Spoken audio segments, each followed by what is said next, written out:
Hello and welcome everyone to our channel Psycho IAS.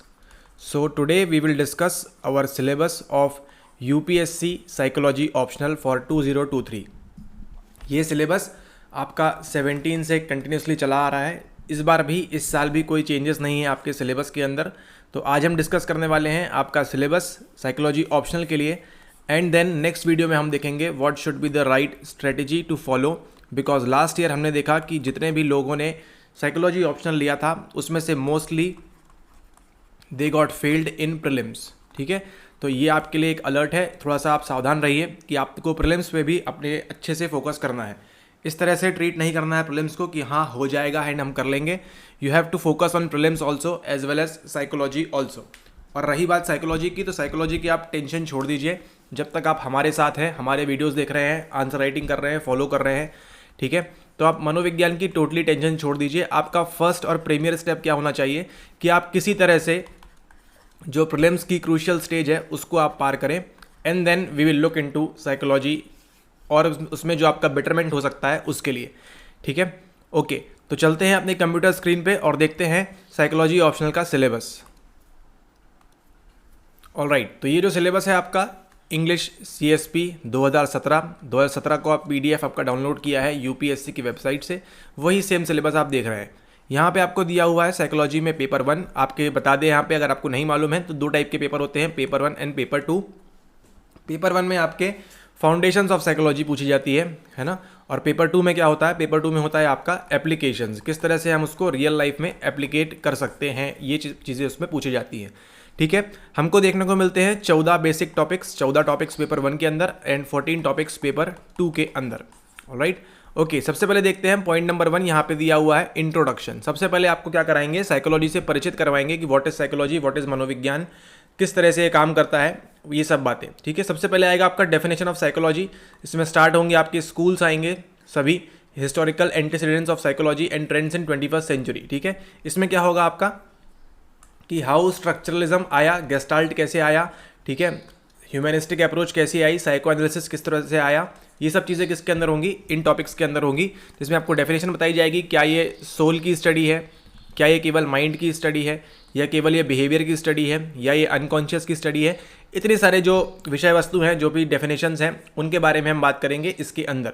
फिर हमको देखना है historical antecedents of psychology and trends in 21st century. फिर psychology and scientific methods, कौन कौन सी methods का इस्तेमाल करते हैं हम साइकोलॉजी के अंदर, क्या ये साइंस है भी या नहीं है, या ये एक सोशल साइंस है। ह्यूमैनिटीज़ में भले ही सब्जेक्ट है लेकिन ये अपने आप में क्या है, एक साइंस है, क्योंकि इसमें क्या होती है आपकी रिसर्चेस वगैरह होती है, शोध प्रक्रियाएं वगैरह आपकी होती हैं। इसके बाद हमको देखना है psychology in relation to other social sciences, और भी जो अन्य सोशल साइंस है उनसे कैसे रिलेटेड है, आपके सोशल साइंसेस से कैसे रिलेटेड है वो देखना है, एंड नेचुरल साइंसेस से किस तरह रिलेटेड है इसको भी हमको देखना है। ठीक है, मतलब ये आपका जो साइकोलॉजी है, आप ये मान के चलिए आज के इस लेक्चर के बाद, इस वीडियो के बाद आपको ये मान के चलना है, और ये है भी असलियत में, कि आपकी जो साइकोलॉजी है वो इस दुनिया में जितनी भी फील्ड्स हैं कहीं ना कहीं हर जगह काम आएगी वो। ठीक है, क्योंकि हर जगह कौन काम कर रहा है, कहीं ना कहीं ह्यूमंस कर रहे हैं। ठीक है, और आजकल भले ही AI आ भी गया हो तो लेकिन AI भी कौन लेके आ रहा है, ह्यूमंस लेके आ रहे हैं। तो जहाँ भी ह्यूमंस होंगे उनका क्या होगा, माइंड होगा, उनके बिहेवियर होंगे, उनकी मेंटल प्रोसेस होगी, ये सब देखेंगे हम अंदर। लेकिन आपको ये मान के चलना है कि psychology each and every field in your life and your surroundings, हर चीज़ क्या है आपकी साइकोलॉजी है। ओके, इसी के साथ हमको देखना है application of psychology to societal problems. ये एक ऐसा पॉइंट है जो टॉपिक नंबर 1 से आपको इसमें से सवाल हर साल देखने को मिलता है कि किस तरह हम एप्लीकेट कर सकते हैं साइकोलॉजी को, कौन सी प्रॉब्लम्स में, सोसाइटी की जो प्रॉब्लम्स हो रही हैं उसमें। कोविड-19 के दौरान हम किस प्रकार से साइकोलॉजी अप्लाई कर सकते हैं, बच्चों को टॉयलेट ट्रीटमेंट के लिए हम किस प्रकार से अप्लाई कर सकते हैं, ये सब बातें। हमको अगला देखना है मेथड्स ऑफ साइकोलॉजी। यहाँ पे हमने पढ़ लिया साइकोलॉजी के बारे में, कैसे इंट्रोड्यूस हुई, किस तरह इसकी हिस्ट्री थी, किस तरह उसका ज्योग्राफी थी, वो सब देख लिया हमने। देन हमको पढ़ना है मेथड्स ऑफ साइकोलॉजी के बारे में। इसमें हमने अब यहाँ पे बताया अभी आपको कि क्या होती है, इसमें रिसर्च होती है ना, शोध होती है। अब शोध भी कितने प्रकार की होती है, टाइप्स ऑफ रिसर्च पढ़ेंगे हम। डिस्क्रिप्टिव क्या होती है, इवेल्युएटिव, हम किसी चीज़ का इवेल्यूएशन कर सकते हैं, जैसे आप आंसर राइटिंग का इवेल्यूएशन करते हैं, वैसे ही डायग्नोस्टिक एंड प्रोग्नोस्टिक, ये किस तरह की रिसर्च मेथड्स होती है, ये भी हमको देखना है। मेथड्स ऑफ रिसर्च के अंदर हमको सर्वे देखने मिलता है। देखिए डिस्क्रिप्टिव, इवेल्युएटिव, DP, DEDP, ठीक है, वो department of economics and affairs नहीं है। ये क्या है? Descriptive, evaluative, diagnostic and prognostic. ये क्या है? आपकी टाइप्स ऑफ रिसर्च है, मतलब इतने टाइप की रिसर्च होती हैं। फिर यहीं पे क्या दिया है आपको, मतलब आपको यूपीएससी के लिए पढ़ना है। फिर यहाँ पे आपको दिया है मेथड्स ऑफ रिसर्च। तो कोई भी रिसर्च के अंदर मेथड कौन कौन सी होगी? आपकी सर्वे होगा, ऑब्जर्वेशन होगा, केस स्टडी होगी एंड एक्सपेरिमेंट होंगे। साथ ही साथ यहाँ पे क्या होगा? Characteristics of experimental design. किसी भी एक्सपेरिमेंट में क्या होगा? पहले डिज़ाइन करेंगे, उसके क्या कैरेक्टरिस्टिक्स होंगे वो भी हम देखेंगे। And non experimental design. तो जब आप आंसर राइटिंग करेंगे हमारे साथ तो आपको बताया जाएगा कि किस प्रकार से अच्छे अच्छे लंबे लंबे साइकोलॉजिस्ट के आप नाम लेंगे, ठीक है। तो जो इंप्रेशन पड़ेगा आपका, जो प्रभाव पड़ेगा, जो इफेक्ट पड़ेगा आपका, जो पेपर चेक कर रहा है उनके ऊपर, एक अलग ही लेवल का पड़ेगा। इसके बाद हमको देखना है what is quasi experimental design. इसका मतलब होता है सिंपली टर्म में एज इफ, ठीक है। क्वासी एक्सपेरिमेंटल डिज़ाइन देखेंगे हम। देन हम देखेंगे focused group discussion, brainstorming and GT approach, है ना, GTAA, grounded theory approach, focus group discussions and brainstorming. ये तीनों चीज़ों को भी देखेंगे हम इसके अंदर, मेथड्स ऑफ साइकोलॉजी। फिर अगला आता है थर्ड, आपका आता है रिसर्च मेथड्स, है ना। रिसर्च मेथड कौन कौन सी है? किसी भी रिसर्च को करने के लिए कौन कौन सी मेथड्स का इस्तेमाल होगा। Major steps in psychological research, है ना। पहले हम क्या करेंगे? प्रॉब्लम को स्टेट करेंगे कि हाँ ये समस्या है हमारे जीवन में। फिर क्या होगा? उसका हाइपोथेसिस फॉर्मुलेशन होगा, उसका हम एक हाइपोथेसिस बनाएंगे कि ऐसा करने से ऐसा होगा। देन क्या होगा? रिसर्च का डिज़ाइन करेंगे हम। फिर हम क्या करेंगे? सैम्पलिंग करेंगे। अब ये जो ऐसी समस्या है कितने लोगों को आ रही है? जितने भी यूपीएससी बच्चे दे रहे हैं उन बच्चों को आ रही है, ठीक है। पूरे पॉपुलेशन को 150 करोड़ को नहीं आ रही है। तो वहाँ पे क्या करेंगे? हम सैम्पलिंग करेंगे वहाँ पे। फिर हम टूल्स ऑफ डेटा कलेक्शन में जाएंगे, क्या उनका सर्वे करना है, किस प्रकार से डेटा हम ले सकते हैं। देन एनालिसिस करेंगे उस चीज़ का, इंटरप्रेट करेंगे एंड देन अंत में रिपोर्ट राइट करेंगे, ठीक है। ओके, फिर fundamental versus basic applied research आएगी। कौन सी फंडामेंटल रिसर्च है, कौन सी अप्लाइड रिसर्च। फिर methods of data collection, interview, observation, questionnaire and case study. फिर इंपॉर्टेंट में आपका आएगा रिसर्च डिज़ाइन के अंदर x post facto and experimental and application of statistical techniques. देखिए इसके लिए आपको AK सिंह पूरी घोट के बैठने की जरूरत नहीं है, पूरी रट के बैठने की जरूरत नहीं है, उतना डिटेल में आपसे नहीं पूछा जाएगा क्योंकि आप एक सिविल सर्वेंट होने वाले हैं, कोई साइकोलॉजिस्ट नहीं। तो लेकिन इतना ध्यान देना है आपको इन पॉइंट्स के ऊपर। कोरिलेशन क्या होता है, रिग्रेशन क्या होता है, हमारी वीडियोस बनी हुई हैं, उसमें से जाके भी आप देख सकते हैं। ITR के ऊपर भी इसकी वीडियो बनी हुई है। Okay, all right. अगला हमको देखना है डेवलपमेंट ऑफ ह्यूमन बिहेवियर। अभी तक हम क्या पढ़ रहे थे? साइकोलॉजी कैसे स्टार्ट हुई, क्या उसकी हिस्ट्री थी, क्या उसकी ज्योग्राफी थी। फिर अब कोई साइकोलॉजी क्या जाना हमने कि एक साइंस है ना, एक साइंस है। तो साइंस के अंदर क्या होंगी? ऑब्वियसली रिसर्च होंगी, तभी तो उसको बढ़ावा मिलेगा, है ना। रिसर्च होंगी, रिसर्च होंगी तो क्या होगा? उसके साथ हम उसको क्या करेंगे? इंप्लीमेंट करेंगे कहीं ना कहीं, है ना। तो वहाँ से क्या आएगा? आपका application of psychology field start होती है। इसी के साथ अब हम चलते हैं अपने बचपन में, हम बात करेंगे डेवलपमेंट ऑफ ह्यूमन बिहेवियर। तो हमारा जो ह्यूमन है, जो एज अ ह्यूमन हम काम करते हैं, हमारा बिहेवियर जो है, व्यवहार है, वो किस तरह से डेवलप हुआ, ठीक है। ओके, सबसे पहले बात करेंगे हम ग्रोथ एंड डेवलपमेंट, ठीक है। ग्रोथ एंड डेवलपमेंट, ये दोनों वर्ड आपस में ही बहुत डिफरेंट है। अगर आप एक एक वर्ड के मीनिंग पे जाएं ऑक्सफोर्ड डिक्शनरी से तो ये काफ़ी डिफरेंट मीनिंग है, ठीक है। तो हमारी जो ग्रोथ हुई है ना, और हमारा जो डेवलपमेंट हुआ है, दोनों अलग अलग चीज़ें हैं, उसको देखेंगे हम, ठीक है। फिर हम देखेंगे प्रिंसिपल्स ऑफ डेवलपमेंट, कौन कौन से प्रिंसिपल्स होते हैं डेवलपमेंट के अंदर। हमको पढ़ना है role of genetic and environmental factors in determining human behaviour. मतलब आपके मतलब बिहेवियर में क्या होगा? आपका P, आपका पर्सन और आपका एनवायरमेंट, इसमें क्या रोल बिहेव करते हैं, क्या रोल प्ले करते हैं, उसके बारे में देखेंगे हम। साथ ही साथ देखेंगे हम influence of cultural factors in socialisation. आपके सामाजिकरण में कल्चर किस प्रकार से इंपॉर्टेंस प्ले करता है। आपको एक कॉन्सेप्ट पढ़ना है एक्लचरेशन का, कि आप जब इंडिया से जापान जाते हैं तो क्या चेंजेस होते हैं आपके एंड आपके पेरेंट्स के अंदर। इसी के बाद हमको देखना है लाइफ स्पैन डेवलपमेंट, है ना। कैरेक्टरिस्टिक्स क्या क्या होते हैं इसके, developmental task, promoting psychological wellbeing across major stages of life span. मतलब आपके लाइफ स्पैन में जो हम आयुर्वेद में या फिर हम इंडियन कंटेक्स्ट में पढ़ते हैं, ठीक है, वृद्धावस्था, गृहस्थ अवस्था, आश्रम अवस्था, बाल्य अवस्था, वो सब चीज़ें हमको पढ़नी है इसके थोड़े से अंग्रेजी फॉर्म में, है ना, डेवलपमेंट ऑफ ह्यूमन बिहेवियर के अंदर। Alright, okay. इसके बाद आता है आपका next topic number 5, sensation, attention and perception. Okay, ये जो वीडियो है, ये वीडियो का पार्ट 1 है, ठीक है। अगले वीडियो में हम पार्ट 2 में इसके देखेंगे एप्लीकेशंस के बारे में, लेकिन इस वीडियो में हम इन डेप्थ चीज़ों को समझ रहे हैं, तो 14 पॉइंट्स को हम कंप्लीटली कवर करेंगे। ओके, नंबर 5 में आता है आपका sensation, attention and perception. Sensation क्या होता है? आप जो भी चीज़ अपने सेंस ऑर्गन से फेस करते हैं, ठीक है, जो फील करते हैं, eyes, ears, nose, tongue and your skin, touch, है ना। ये जो आपके सेंस ऑर्गन्स हैं, इससे क्या करते हैं? आपके ब्रेन में इंफॉर्मेशन जाती है। तो आपको इतना ध्यान रखना है कि सेंसेशन क्या होता है, वो समझेंगे। Then we will see concepts of threshold, है ना, थ्रेशोल्ड होता क्या है, एब्सोल्यूट एंड डिफरेंस थ्रेशोल्ड ये क्या होता है। Then signal detection and vigilance ये क्या होता है। ये विजिलेंस आपका सीवीसी वाला नहीं है, जो एक स्टैट्यूटरी बॉडी है या कॉन्स्टिट्यूशनल बॉडी है, आप कमेंट कर दीजिएगा। ये वो सीवीसी नहीं है विजिलेंस वाला, ये विजिलेंस है आपके बॉडी के अंदर जो होगा वो। देन फैक्टर्स इन्फ्लुएंसिंग अटेंशन, है ना, ऐसे कौन से फैक्टर्स हैं जो आपका अटेंशन को इन्फ्लुएंस करते हैं, including set and characteristics of stimulus. किसी भी उद्दीपक का, किसी भी स्टिमुलस का क्या होगा, जो कैरेक्टरिस्टिक्स होंगे, किस प्रकार से आपका अटेंशन को इन्फ्लुएंस करते हैं। Then we will study about definition and concept of perception. IMP यहाँ से स्टार्ट हो जाता है। आपका जो परसेप्शन है, आप चीज़ों को किस प्रकार से परसीव कर रहे हैं, वो बात होगी यहाँ पे कि कंसेप्ट क्या है परसेप्शन का, ठीक है, संप्रत्यय क्या है।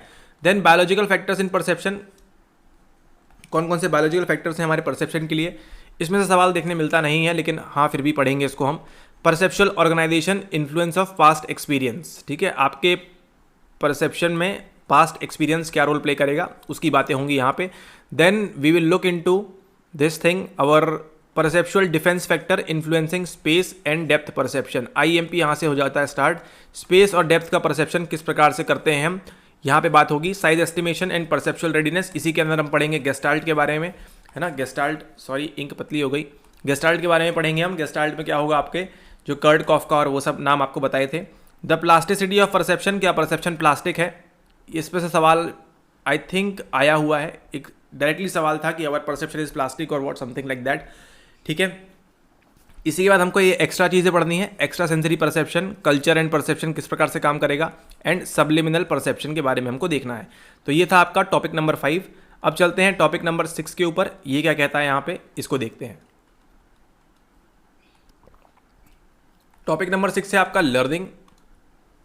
ये लेके आता है आपका किसके बारे में, आपके अधिगम के बारे में, मतलब आप चीज़ों को सीखते कैसे हैं। Concepts and theories of learning, है ना, किसने कौन सा कंसेप्ट दिया। बिहेवियरिस्ट का क्या कंसेप्ट था, गेस्टाल्टिस्ट का, एंड इन्फॉर्मेशन प्रोसेसिंग मॉडल्स, ठीक है। तो ये किस प्रकार से हमको लर्निंग में मदद करते हैं, उसको हम देखना है हमको। The processes of extinction, discrimination and generalisation, ये क्या होता है उसको हम देखेंगे। देन प्रोग्राम लर्निंग क्या होती है, हम चीज़ों को प्रोग्राम कर लिया, एल्गोरिदम बना लिया, देन हम सीख रहे हैं। प्रोबेबिलिटी लर्निंग क्या होती है, उसको देखेंगे, क्या हम सीख पाएंगे या नहीं सीख पाएंगे। सेल्फ इंस्ट्रक्शन लर्निंग क्या होती है, इसी के साथ type and schedules of reinforcement, escape, avoidance, punishment, modelling and social learning, ये सब जो है किसके द्वारा दिए गए हैं, मिस्टर बंडूरा के द्वारा। मॉडलिंग, आपका सोशल लर्निंग, है ना, ये किसका कंसेप्ट था, मिस्टर एल्बर्ट बेंडूरा का, ठीक है। तो ये देखना है हमको टॉपिक नंबर 6 के अंदर। टॉपिक नंबर 7 की बात करें, मेमोरी।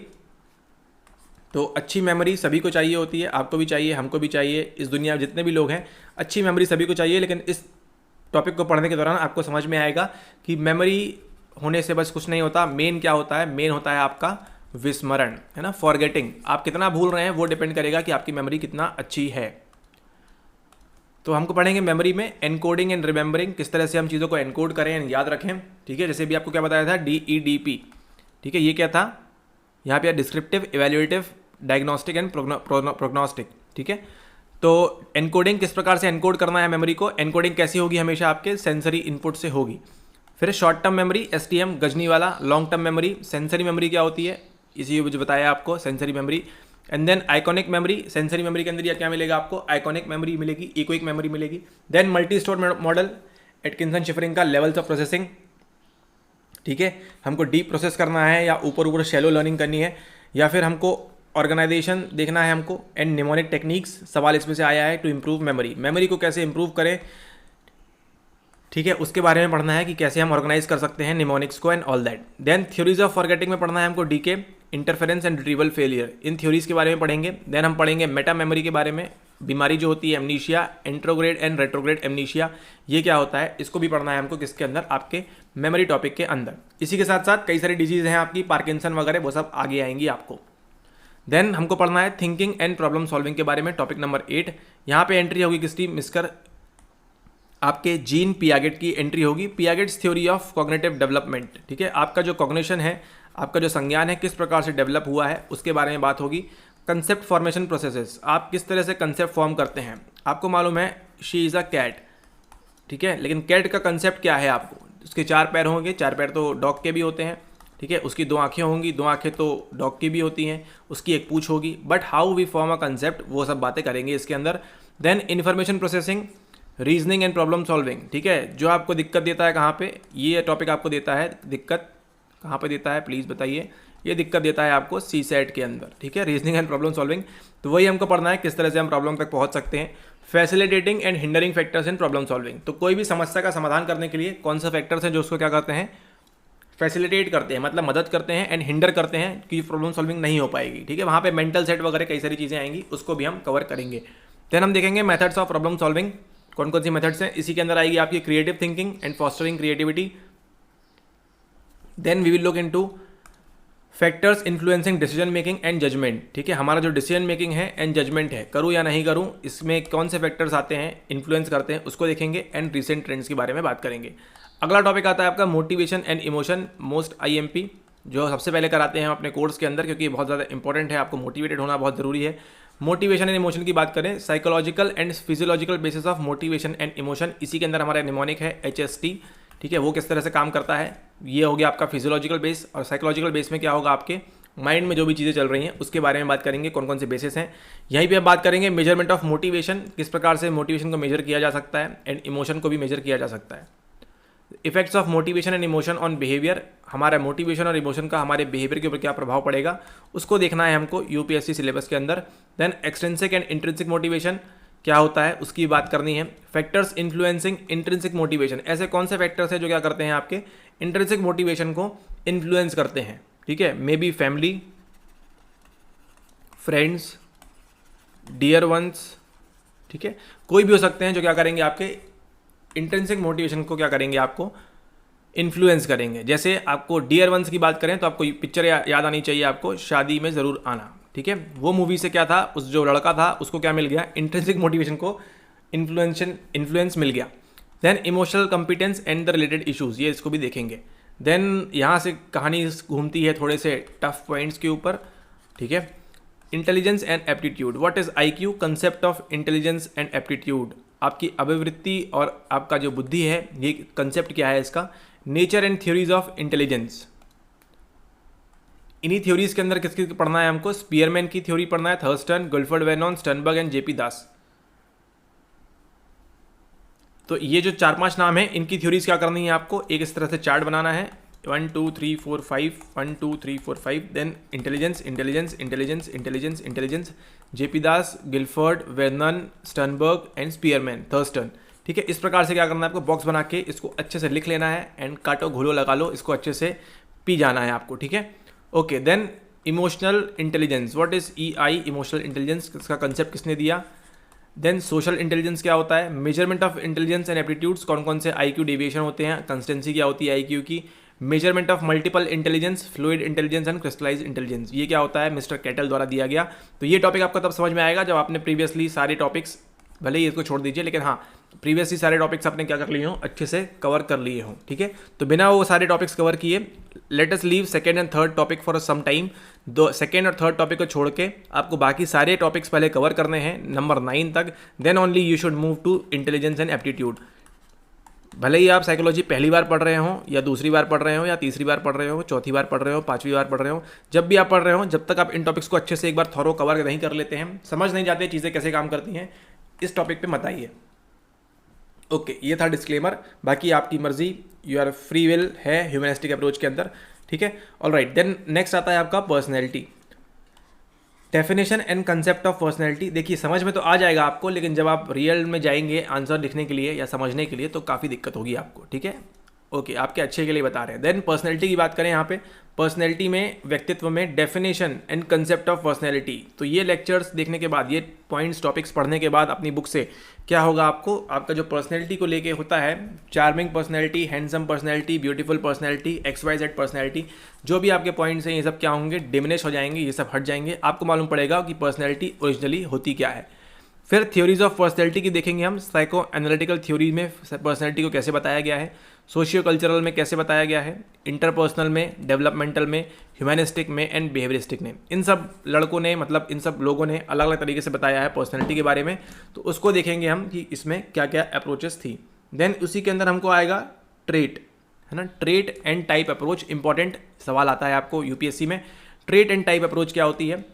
इसके बाद हमको क्या करना है, मेजरमेंट ऑफ पर्सनैलिटी करना है, प्रोजेक्टिव टेक्निक्स में projective test, pencil paper test, PPT. इसी के साथ हमको देखना है the Indian approach to personality, है ना। यहाँ पे आपका क्या आएगा, योगिक विजन आएगा आपका, सात्विक, राजस, तामस, वो सब आएगा, है ना, त्रिदोष, त्रिगुण। Then training for personality development, जो आप ऑनलाइन बहुत सारे कोर्सेज देखते हैं, ठीक है, कि आपको पर्सनैलिटी डेवलपमेंट करा देंगे 5 दिन के अंदर, 3 दिन के अंदर, 6 घंटे के अंदर, वो सब ऐसा कुछ नहीं होता है, ठीक है। So don't waste your money and time in that. Personality development आप खुद से कर सकते हैं अगर आपने साइकोलॉजी पढ़ी हो तो, ठीक है। All right, latest approaches like big 5 factor theory, मैक्रे and Costa की, उसको भी देखेंगे हम। The notion of self in different tradition, self का कंसेप्ट जो है, आत्म का कंसेप्ट है, इंडिया में अलग हो सकता है, अमेरिका में अलग हो सकता है, जापान में अलग हो सकता है, ठीक है। तो इन सब चीज़ों को देखेंगे हम टॉपिक नंबर 11 के अंदर। Then next we move on to number 12। यहाँ पे बात आती है आपके एटीट्यूड्स, वैल्यूज़ एंड इंटरेस्ट की, ठीक है। एटीट्यूड्स, वैल्यूज़ एंड इंटरेस्ट में हमको क्या देखना है, हमको पढ़ना है definitions of attitudes, what is attitude, what is values, what is interest. ये आपको लिंक कहाँ करेगा, पेपर नंबर 4 आपके एथिक्स के साथ। कंपोनेंट्स ऑफ एटीट्यूड्स, कौन कौन से कंपोनेंट है, formation and maintenance of attitude, किस तरह से हम अपना जो एटीट्यूड है उसको मेंटेन कर सकते हैं। मेजरमेंट ऑफ एटीट्यूड किस प्रकार से होता है, values and interest. Theories of attitude changes, and इसमें आपको एक और चीज़ पढ़नी है जिसका नाम है, यहाँ पे लिखा नहीं है बट सवाल आपको देखने मिल जाएगा, व्हाट इज़ कॉग्निटिव डिसोनेंस, है ना। जब हमारा बिहेवियर और हमारा कॉग्निशन अलग अलग तरीके से काम करता है, मीन्स एटीट्यूड एंड कॉग्निशन अलग अलग तरीके से काम करता है, तो क्या होता है, हमें कई सारे डिस्टर्बेंसेस देखने को मिलते हैं, psychological as well as physiological also, ठीक है। फिर हमको देखना है फॉर्मेशन ऑफ स्टीरियोटाइप्स, जो रूढ़िवाद है वो क्यों आता है, एंड प्रेजुडाइज, ये सब क्यों आते हैं। चेंजिंग अदर्स बिहेवियर, किस तरह से हम दूसरों का बिहेवियर बदल सकते हैं, इस पर सवाल आपको देखने को मिलता है यूपीएससी के अंदर। Then theories of attribution, what is attribute and recent trends. Number 13 language and communication, इसमें से आपको 15 एंड 20 मार्क्स के लिए सवाल देखने मिलते हैं, ठीक है। तो इसका ध्यान रखें आप।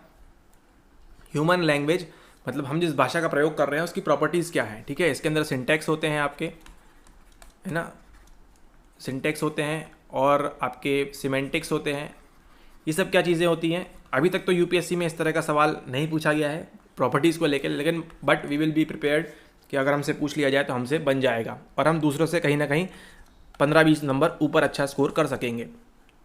देन स्ट्रक्चर की बात करें, जहाँ बताया है, एंड लिंग्विस्टिक हायरार्की किस प्रकार से काम करती है। लैंग्वेज एक्विजिशन में प्रीडिस्पोजिशन क्या होता है, CPH क्या होता है, क्रिटिकल पीरियड हाइपोथेसिस क्या होता है। थ्योरीज ऑफ लैंग्वेज डेवलपमेंट में बहुत डिटेल में देखेंगे, बहुत ज़्यादा डिटेल में, जो आपको कहीं देखने नहीं मिलेगा, मिस्टर स्किनर एंड चॉम्स्की के बारे में। And then effective communication training किस प्रकार से होगी, इस पर भी आपको सवाल आया हुआ है, ठीक है। तो इस पर भी ध्यान दें। Now we move on to 14 number topic, जो लास्ट टॉपिक है आज के इस वीडियो का भी और आपके पेपर 1 का भी।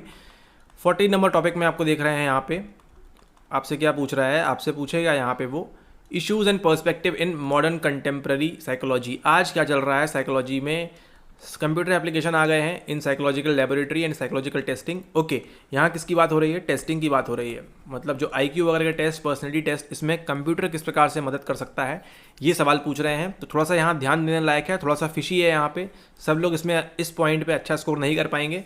तो आपको ध्यान देना है कि इसको 100 में से अगर मान लीजिए 100 लोग एग्ज़ाम दे रहे हैं तो 80 to 85 लोग ऐसे हैं जो इस पॉइंट पे ज़्यादा फोकस नहीं करेंगे। और मान लीजिए इसमें सवाल आ गया तो आपको कहाँ होना चाहिए, उस 10 से 15 के बीच आपको होना चाहिए, ठीक है। उन 10 से 15 के बीच आपको होना चाहिए कि आप यहाँ पे कैसे अच्छा स्कोर कर सकते हैं, क्योंकि ये एक टॉपिक है नंबर 14 एंड नंबर 13 एक ऐसा टॉपिक है जहाँ पे आप दूसरों से अच्छा स्कोर कर सकते हैं थोड़े से अच्छे नॉलेज के साथ, ठीक है।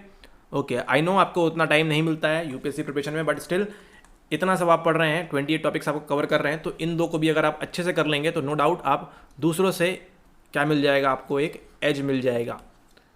दूसरे अगर 200 लाएंगे तो आप 220, 225, 215 ऐसे ला सकते हैं, ठीक है। तो इतना नंबर काफ़ी है आपकी रैंक के लिए।